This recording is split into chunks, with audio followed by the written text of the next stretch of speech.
O vídeo já vai começar, mas antes, não se esqueça de curtir, comentar, compartilhar e ativar o sininho. A IPF agradece.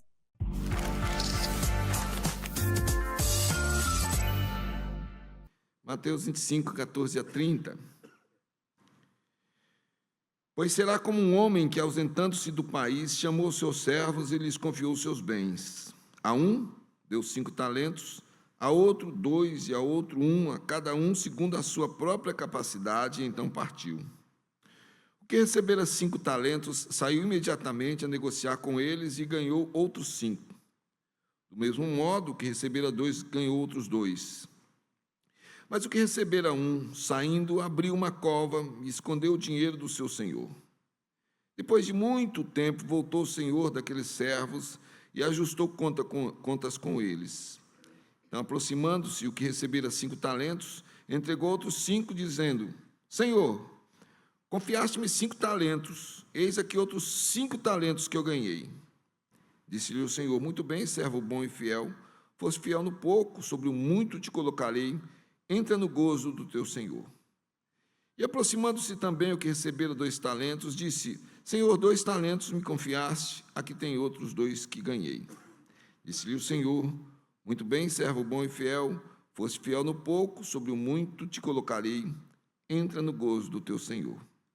Chegando por fim o que receberam 1 talento, disse: Senhor, sabendo que és homem severo, que ceivas onde não semeastes e ajuntas onde não espalhaste, receoso, escondi na terra o teu talento. Aqui tens o que é teu. Respondeu-lhe, porém, o Senhor: Servo mau e negligente, sabias que ceifo onde não semeei e ajunto onde não espalhei? Cumpria, portanto, que entregasses o meu dinheiro aos banqueiros, e eu, ao voltar, receberia com juros o que é meu. Tirai-lhe, pois, o talento e dai-o ao que tem 10, porque a todo que tem se lhe dará e terá em abundância, mas ao que não tem, até o que tem lhe será tirado. E o servo inútil lançai-o para fora, nas trevas. Ali haverá choro e ranger de dentes. Abaixe sua cabeça, olha, mais uma vez, eu já orei aqui em voz alta, mas olhe em silêncio, nesse momento, para Deus me abençoar na transmissão da palavra, e para que você se alimente dessa palavra. Aqui no templo, através da internet também, um momento aí de oração.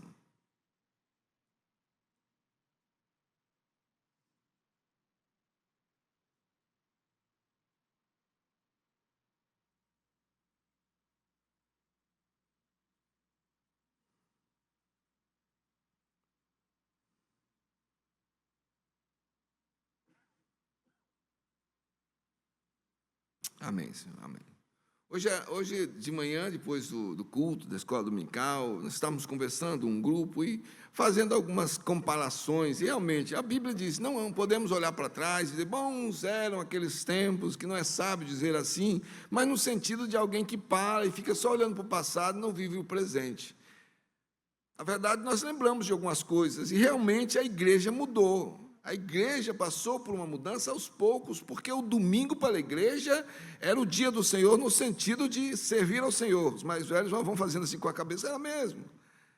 O domingo era totalmente voltado aos ensaios, às reuniões plenárias, toda a atividade. Eu lembro que na parte da tarde a moçada saía para visitar, ia no hospital, ia para um bairro. Havia uma atividade intensa, né? E era um tempo que nem todo mundo tinha carro, não, viu?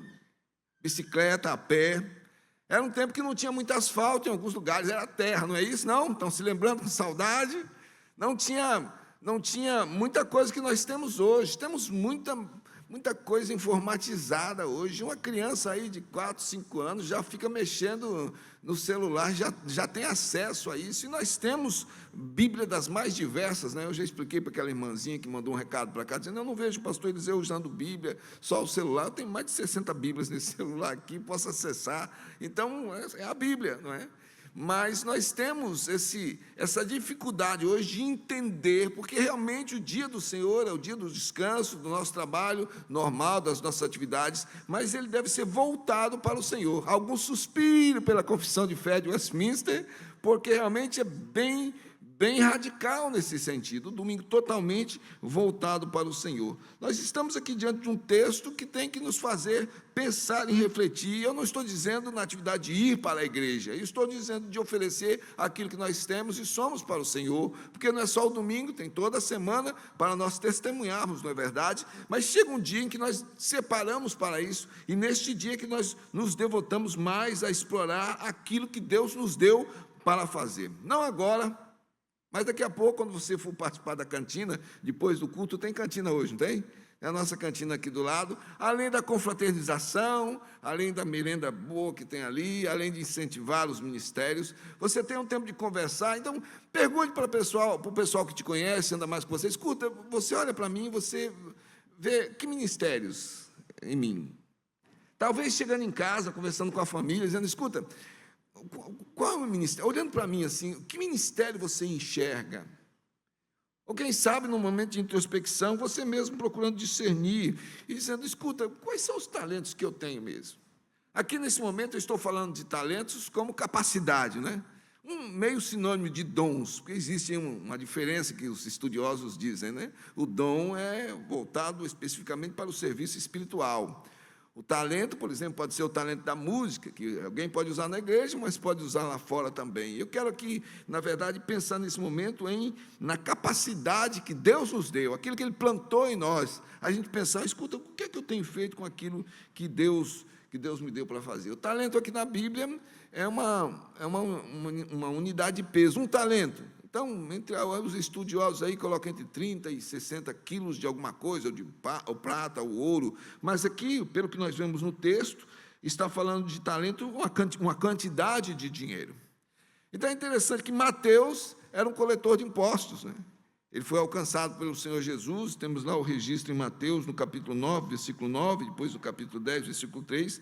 Então, era alguém que lidava com moedas, com dinheiro. Então, quando Jesus está contando essa parábola, e Mateus está escutando, e lá pelo ano 60, quando ele vai escrever, o Espírito Santo lembrando a ele o que foi que Jesus havia ensinado, então ele está falando com toda a propriedade, ele sabe do valor do dinheiro realmente, mas ele sabe o que é que Jesus está explicando naquele momento.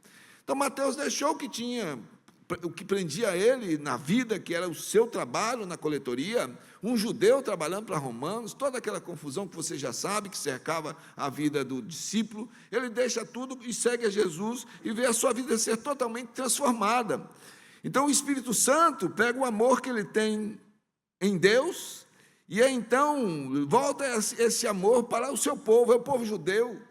Ele ficava espantado pelos judeus não acreditarem em Jesus como Salvador, como Messias. Então, ele faz essa transição de mostrar e se esforçar para mostrar aos judeus que Jesus era o filho de Davi, aquele esperado, o Messias, é o rei dos judeus que ele apresenta através do seu evangelho. Então, nós vamos meditar aqui, já na parte quase final do Evangelho de Mateus, mas eu gostaria que nós víssemos da seguinte forma esta noite. Há uma intenção clara por parte de Mateus.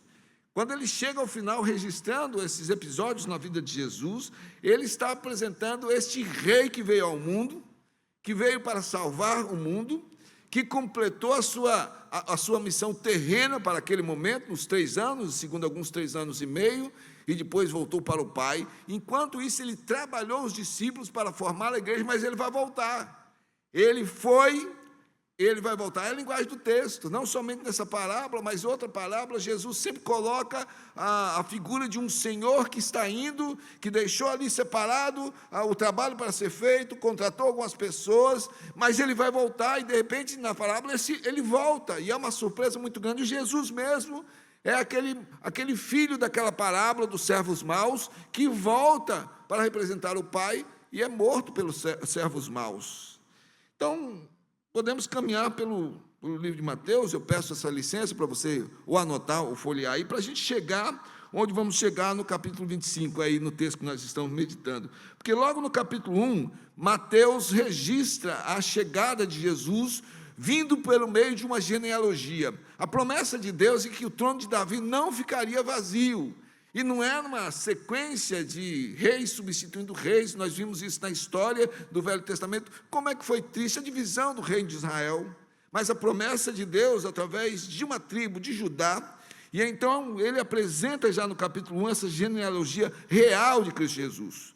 No capítulo 2, nós vamos encontrar homens ricos de outro lado do mundo que seguiram as profecias e, através de uma estrela, foram guiados para reverenciar um menino numa manjedoura, porque entendiam e tinham visto, mesmo não sendo do povo judeu, mas estudiosos das profecias dos povos, quem sabe, enxergaram ali o rei dos judeus. Eles viram a manifestação insegura de Herodes, até de uma forma violenta, mandando matar crianças, porque, na verdade, estava surgindo no cenário mundial o rei dos judeus. Aí, no capítulo 3, nós vemos a figura de João Batista, representando a classe de profetas. Todo o Velho Testamento desenhou, falou e apontou para a chegada do Messias, falando até em detalhes, falando que nasceria de uma virgem, e agora surge João Batista, e Jesus disse, ele foi o último dos profetas nesse sentido, e então ele chega, e então enxerga o Cordeiro de Deus que tira o pecado do mundo, ele batiza Cristo Jesus para cumprir toda a justiça de Deus Pai, e então ocorre a confirmação de que Jesus é Deus. Porque nós temos aí, de uma forma fantástica, em Mateus 3, 16, 17, a descrição da Trindade, você vai ver comigo agora. Alguns objetam a questão do ensino da Trindade, dizendo, mas não existe um texto dizendo, e eis que a Trindade é.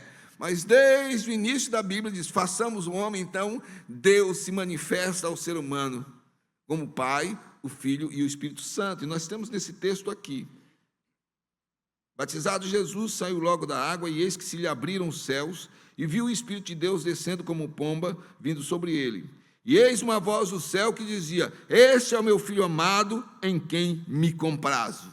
Pai, o Filho e o Espírito Santo. Então, Mateus vem trazendo genealogia real, e aí mostra esse Jesus que torna-se gente como a gente, ele é o Deus que se encarna, e agora ele é apresentado ao mundo, passando pelo caminho que os pecadores teriam que passar, mesmo não sendo pecador. Aí no capítulo 4, o evangelista vai mostrar a disputa de Satanás com Jesus, porque através da distorção da palavra, lá no começo da nossa história em Gênesis, Satanás enganou Adão, distorceu a palavra. Adão e Eva ouviram a criatura e deixaram de ouvir o Criador. E na linguagem de Paulo, agora o segundo Adão é Cristo Jesus, e ele trava esta guerra ali, esta batalha contra Satanás, passando pela mesma estratégia da distorção da palavra, porém ele não se engana, porque ele usa a palavra para vencer aquele que é sempre mentiroso e procura distorcer a palavra para corromper o ser humano. Depois disso, Jesus então vai seguir, chamando os discípulos, começando a fazer os primeiros sinais, e nós vemos principalmente a missão de Jesus em Mateus 4, 23. Percorria Jesus toda a Galileia, ensinando nas sinagogas, pregando o evangelho do reino e curando toda sorte de doenças e enfermidades entre o povo. Aí nós lemos em Mateus 5, 6 e 7, a narração do Sermão do Monte, que alguém disse que é o edito do rei, é o manifesto do rei. Jesus expressa ali nesse sermão, nos 3 capítulos de Mateus, os princípios do seu reino. Você conheceu os princípios do rei Jesus? Leia Mateus 5, 6 e 7, é o Sermão do Monte. Você quer conhecer como é que é o movimento da nossa sociedade, da nossa política, você tem que tomar algumas decisões, você tem que seguir algumas opções, pegue isso e compare com os princípios do reino de Deus. Se estiver conforme, de acordo, então você está fazendo aquilo que é a vontade de Deus. Mas se é alguma coisa que destoa, porque aqui Jesus ensinou e Mateus registrou aquilo que coloca o coração realmente do ministério de Jesus diante dos homens. Aí dos capítulos 8 a 23, Mateus vai narrar os ensinos, os milagres, os prodígios de Jesus, cada vez mais ele investindo em treinar esses homens, a mostrar as verdades do reino a estes homens. Ele confronta a falsa religiosidade, a vida dos hipócritas que conheciam a lei, mas não viviam a essência da lei, e consequentemente a sua igreja seria enviada ao mundo através do ministério desses homens. Ele está envolvido com esses homens então gerariam espiritualmente outros mais, e a igreja então iria se esparramar sobre a terra, porque o Senhor Jesus, como homem da parábola, vai se ausentar mas ele vai voltar. É isso que nós vemos na linguagem de Mateus aqui. E aí, então, a gente chega nos dois capítulos, que é Mateus capítulo 24 e capítulo 24 e 25, em que nós encontramos um discurso profético de Jesus. Eu tenho uma certa dificuldade em falar de profecia de Jesus, porque profecia é o ser humano que recebe a iluminação do Senhor e profere a profecia, que é Deus. Mas não podemos esquecer que é Deus homem. Ele está aqui na sua humanidade, falando aos seus discípulos que estão registrando, como Mateus faz, para que a igreja pudesse conhecer. Em Mateus 24, ele começa com um sermão profético, fala da destruição do templo, e depois começa a descrever a jornada da igreja. Já começou desde que Jesus foi para o céu. Ali nós vamos vendo a descrição do princípio das dores, da grande tribulação, apontando para a volta do Filho do Homem, e a ênfase de Jesus é exortar para a vigilância. Ele vai voltar. Ele fala da figueira, ele exorta a vigilância, contando duas parábolas, que é a parábola a parábola do bom servo e do mau servo, no sentido de que Deus nos deu algo para fazer, nós temos a oportunidade para fazer, mas ele volta sem ninguém saber quando. E eu volto a alertar a igreja, se você estiver ouvindo um sermão, um estudo, seja através da internet, seja através da igreja, se você chegar aqui um dia e o pastor Eliseu estiver fazendo continha na hora de pregar, para aproximar o dia, quando é que Jesus vai voltar, se o pastor Eliseu disser que desceu um anjo e deu de repente uma revelação, pode levantar e ir embora, porque é fria. O Senhor Jesus diz que essas coisas não são conhecidas do ser humano, e enquanto humanidade aqui, ele diz que nem mesmo o filho sabia. Jesus não blefou, Jesus não mentiu, Jesus não quis tornar superficial a mensagem, ele estava dizendo humanidade, a humanidade, o Jesus homem, naquele momento ali, está dizendo, eu não sei, isso está com o Pai, dentro do seu propósito divino. Aí a gente chega em Mateus 25, finalmente, para a gente entrar no nosso sermão de hoje à noite, mas Mateus 25, nos primeiros 13 versículos que nós temos aí, Jesus conta a parábola das 10 virgens. Irmãos, na verdade, Mateus 25 vai encerrar o ministério terreno de Jesus, porque daqui ele vai rumar para a cruz. Daqui ele vai preparando os discípulos com as palavras finais, ele vai instituir a Santa Ceia, e lá naquele lance de João, nós vemos que ele vai preparando os seus discípulos, ele ora pelos discípulos, passa pela agonia no Getsemane e vai então para a cruz. Então nós chegamos aí, depois dessa parábola das 10 virgens, que também é um alerta para estar vigilante, no texto que nós temos aí, Mateus 25, 14 a 30, aí você vai seguindo com a sua Bíblia aí, as anotações nesse momento, para nós meditarmos na palavra de Deus. Mateus 25, 14, Jesus apresenta a situação de um homem que se ausentou do país e chamou os servos para cuidarem dos seus negócios. Comum, irmãos, ainda hoje nós temos, me sumiu a palavra agora, é meieiro que arrenda a terra, temos hoje, era muito comum naquele tempo, gente muito rica, então dispunha, esse pessoal não trabalhava de graça não, eles tinham lá uma comissão, ou viviam, tinham casa e comida, então, na verdade, era comum. Jesus está falando de algo que as pessoas estão ouvindo e estão entendendo bem. Ele está dizendo, ele está falando de vigilância, ele está dizendo, será como um homem que, ausentando-se do país, chamou os seus servos e lhes confiou os seus bens. E em Mateus 25, 15 diz, a um deu 5 talentos, a outro 2, e a outro 1, e a cada um segundo a sua própria capacidade, e então partiu. Nós vemos o aspecto aqui de um senhor que é cuidadoso para com os seus bens, e ele vai distribuir entre os seus servos aquilo que eles poderiam fazer, porque a palavra diz aí, a cada um segundo a sua própria capacidade. Existem algumas escalas de medidas e de valores que às vezes variam muito, mas na que eu ouvi, na que eu pude comparar, ele deu cerca de 40 mil reais para um, aquele que recebeu 5 talentos, o outro que recebeu 2 talentos seria referente a 16 mil reais, e a outro cerca de 9.200 reais. Então, esse senhor, ele trabalha com o investimento do seu dinheiro, ele cuida da sua terra, a terra produz, aqueles que trabalham recebem lá uma comissão, mas o grosso, o maior, ele é um investidor. Esse Senhor, ele faz com que as suas coisas prosperem. É alguém que partiu para distante. Jesus não é claro na parábola, tem muita especulação, mas talvez ele fosse adquirir outros bens, investir em outras terras, porque ele estava deixando ali algo engatilhado que seria para multiplicar o seu patrimônio. O Senhor Deus está figurado aí nessa pessoa desse Senhor. É Ele quem doa. E segundo a nossa capacidade. Veja 1 Coríntios capítulo 12, versículos 4 a 7. Ora, os dons são diversos, mas o Espírito é o mesmo. E também a diversidade do serviço, mas o Senhor é o mesmo. E a diversidade das realizações, mas o mesmo Deus é quem opera tudo em todos. A manifestação do Espírito é concedida a cada um, visando a um fim proveitoso. Então, Deus aparece nessa parábola como alguém que vai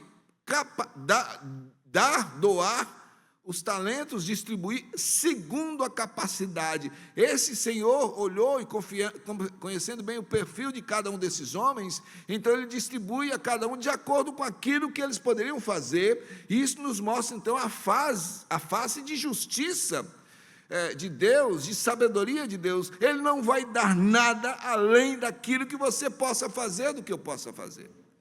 Nós podemos inferir da palavra do apóstolo Paulo, em 1 Coríntios 10, a respeito da tentação, diz: ninguém será tentado acima das forças, porque Deus é justo. Ali no caso, ele dará um escape, mas nós podemos aplicar a mesma coisa na aprovação: ninguém será aprovado acima das suas forças, Deus é justo. A aprovação traz crescimento, e nós podemos também inferir essa verdade: ninguém vai receber um desafio de Deus que não seja realmente capacitado e fortalecido pelo Espírito Santo para cumprir. Aí você vai comigo agora para Mateus 25, 16 e 18, que nós vemos então a esses homens que receberam a reação. O versículo 16 diz que aquele que recebeu 5 talentos saiu imediatamente para negociar. O Senhor saiu, despediu, fez o pacto com eles e foi embora.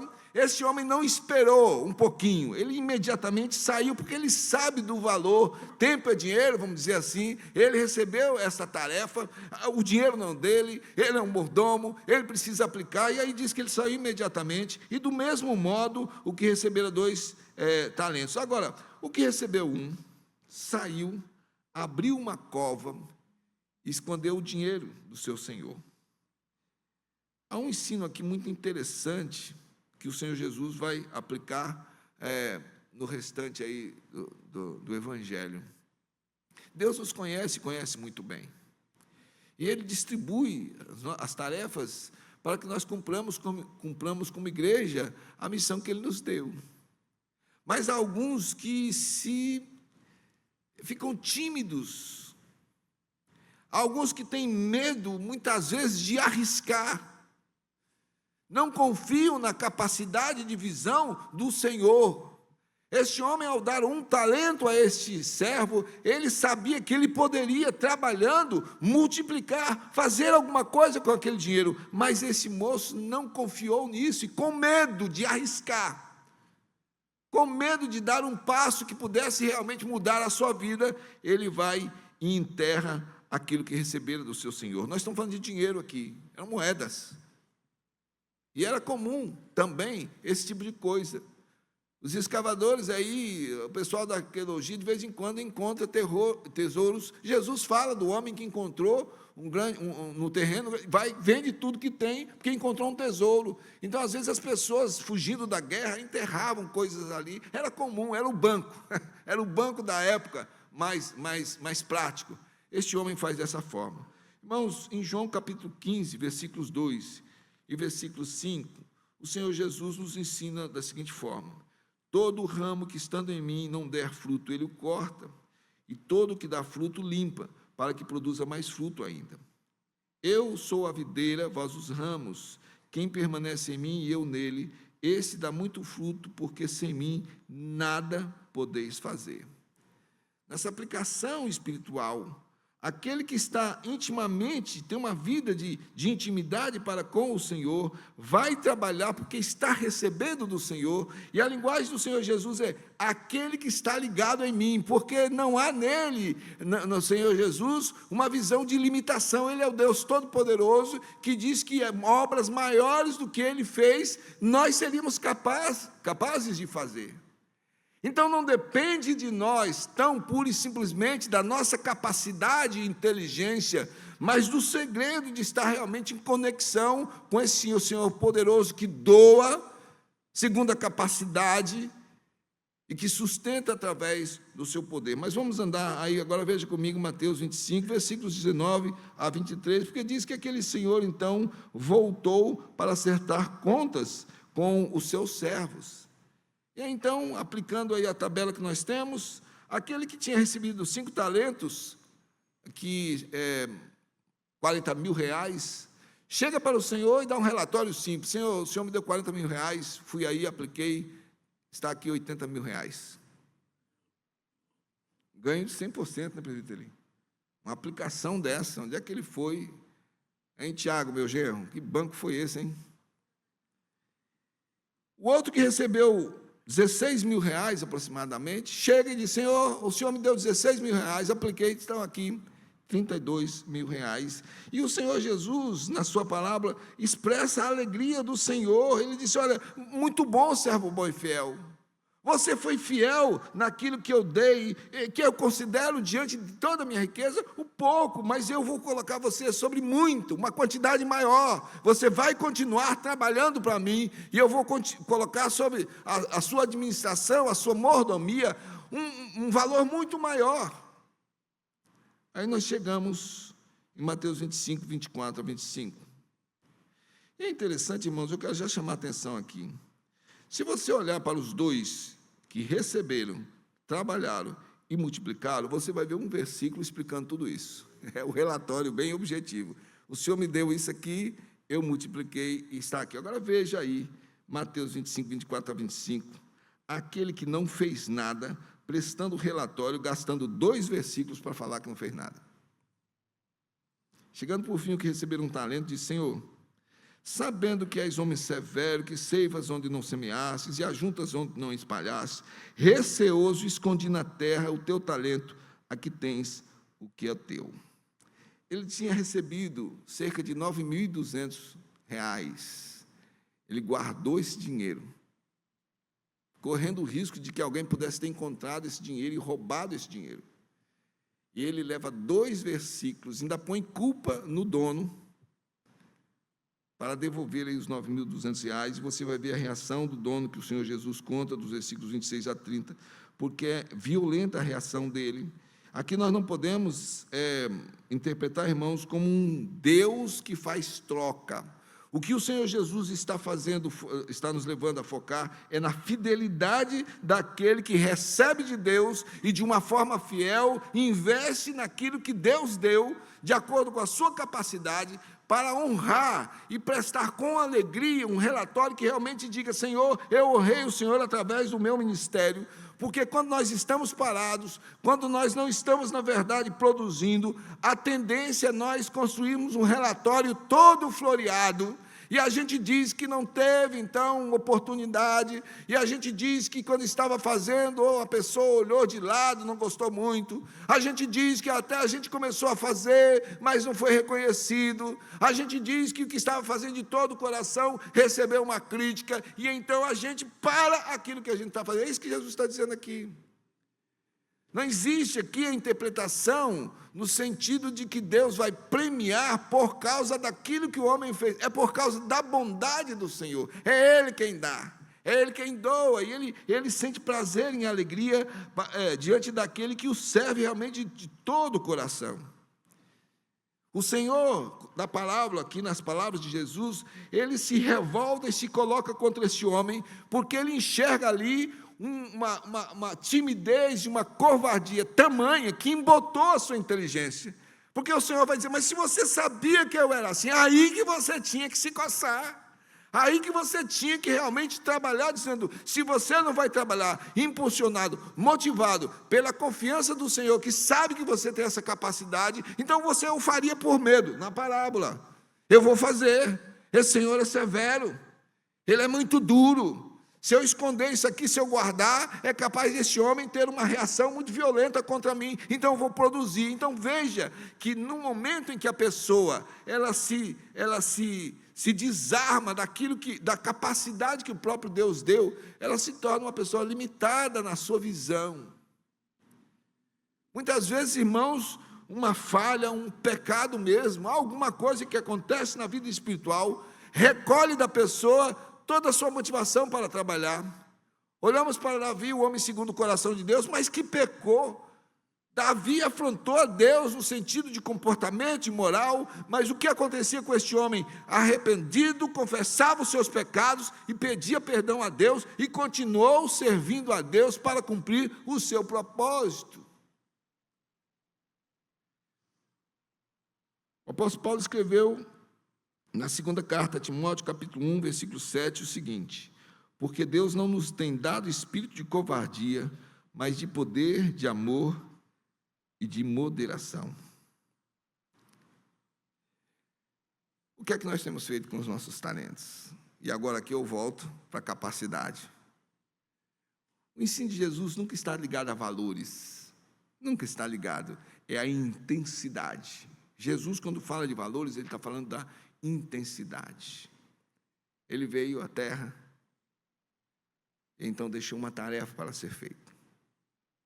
O Espírito Santo distribui a cada um de nós de acordo com o seu querer para um fim proveitoso, mas os crentes em Cristo Jesus convertidos recebem ministérios que precisam ser desenvolvidos. E ele está voltando. Veja como é que termina aí o capítulo 25, quando nós vamos ler um pouquinho extenso, mas eu vou ler com vocês, e eu gostaria que nós nos colocássemos na cena. O Senhor Jesus deu a cada um de nós a capacidade e ministérios, e Ele nos abre diante de nós oportunidades para que possamos servi-lo de fato. O que é que nós vamos dar como retorno ao Senhor Jesus quando Ele voltar?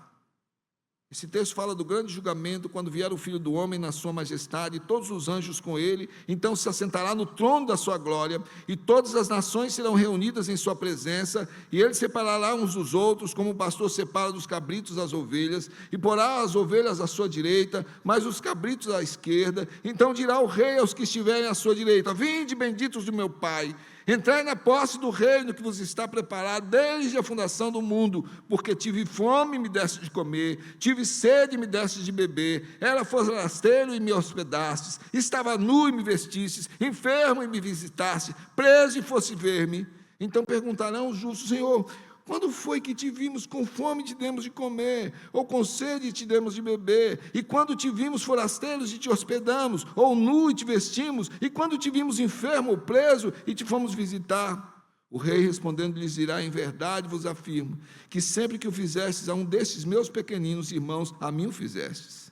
Então o rei dirá também aos que estiverem à sua esquerda: apartai-vos de mim, malditos, para o fogo eterno, preparado para o diabo e seus anjos, porque eu tive fome e não me deste de comer, tive sede e não me deste de beber, sendo forasteiros não me hospedastes, estando nu não me vestistes, achando-me enfermo e preso não fosse ver-me. E eles se perguntarão: Senhor, quando foi que te vimos com fome, com sede, forasteiro, nu, enfermo ou preso e não te assistimos? Então lhe responderá: em verdade vos digo, que sempre que o deixaste de fazer a um destes meus pequeninos, a mim o deixaste de fazer. E irão estes para o castigo eterno, porém os justos para a vida eterna. Este era o ensino que Jesus queria dar ao contar a parábola anterior. As coisas estão acontecendo, as oportunidades estão aí, e o Senhor nos deu coisas para fazer de acordo com os nossos dons, com os nossos talentos, de acordo com os nossos ministérios. Mateus segue nos capítulos 26 e 27, registrando os planos para tirar a vida de Jesus. Aqui está na parábola: esse Senhor vai partir. Na parábola ia para outros lugares, agora Jesus vai voltar para junto do Pai. E no capítulo 28 nós vemos então, depois de morto, Jesus ressuscita, ele aparece para a sua igreja através da manifestação diante dos discípulos. E aí então, irmãos, o que é que Mateus faz no encerramento do seu evangelho?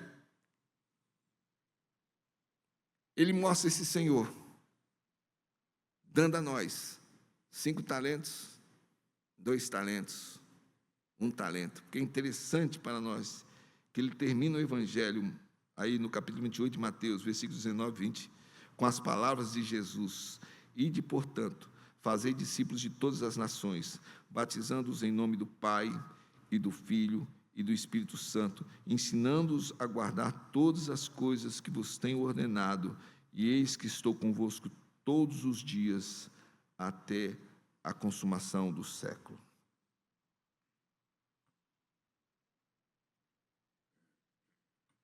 O Senhor Jesus está voltando. Gente, eu tenho pregado às vezes na igreja da Assembleia de Deus, a convite aqui e ali. Se eu falo uma frase dessa, na nossa igreja irmã pentecostal, eu vou falar de novo, tá? O Senhor Jesus está voltando, irmãos. Glória a Deus, aleluia, Maranata, Ele está voltando. Mas esse Jesus que está voltando não é mais a pobre criança na manjedoura, não é aquele eternamente crucificado, pendurado. Jesus agora volta como Rei dos Reis, Senhor dos Senhores, o supremo juiz. E agora, quando Ele voltar, Ele volta para julgar a terra. E Ele vai se encontrar com a igreja, e então vai se encontrar comigo e com você. E a pergunta que nós podemos fazer nesse momento é: o que é que estamos fazendo com os nossos talentos, diante da grande comissão que o Senhor Jesus nos deu? Essa é a pergunta que nós devemos nos fazer. O que é que nós estamos fazendo com aquilo que Deus nos deu? Através dos seus ensinos, através dos seus discípulos, através da grande comissão, como é que nós estamos vivendo o nosso dia a dia, como é que nós estamos reagindo diante das oportunidades que Deus tem nos dado, irmãos. Prontos para chegar diante do Senhor, dizendo: Senhor, o Senhor me deu a capacidade de cantar, Senhor, o Senhor me deu a capacidade de pregar, Senhor, o Senhor me deu a capacidade de testemunhar, Senhor, o Senhor me deu o ministério da oração. Senhor, o Senhor me capacitou para servir o Senhor através dos estudos profundos. E está aqui, Senhor, o resultado do meu trabalho: vidas alcançadas. Oração pelos missionários, se eles estão lá adiante, mas sendo missionário dia a dia, diante das oportunidades que Deus tem nos oferecido. Ou nós vamos dizer: Senhor, não tive tempo, era um corre-corre, Senhor. Deus, olha, o Senhor deu trabalho para mim, deu uma família para mim, me deu saúde, mas, Senhor, o dia era muito corrido, quando eu vi, o dia já tinha passado, Senhor. O que é que nós estamos fazendo com os nossos talentos no que diz respeito à grande comissão? Quero convidar você de novo a baixar a sua cabeça e a orar nesse momento, e fazer realmente talvez em alguns segundos, mas colocar diante de Deus a sua vida, uma introspecção. E eu gostaria de desafiar você a assumir um propósito agora, diante do Senhor. Nada que seja uma coisa, sabe, piegas, de terminar o sermão, colocando uma chateação, deprimido. Não, eu quero colocar um desafio. Pense realmente em como você tem vivido a sua vida com aquilo que Deus deu a você.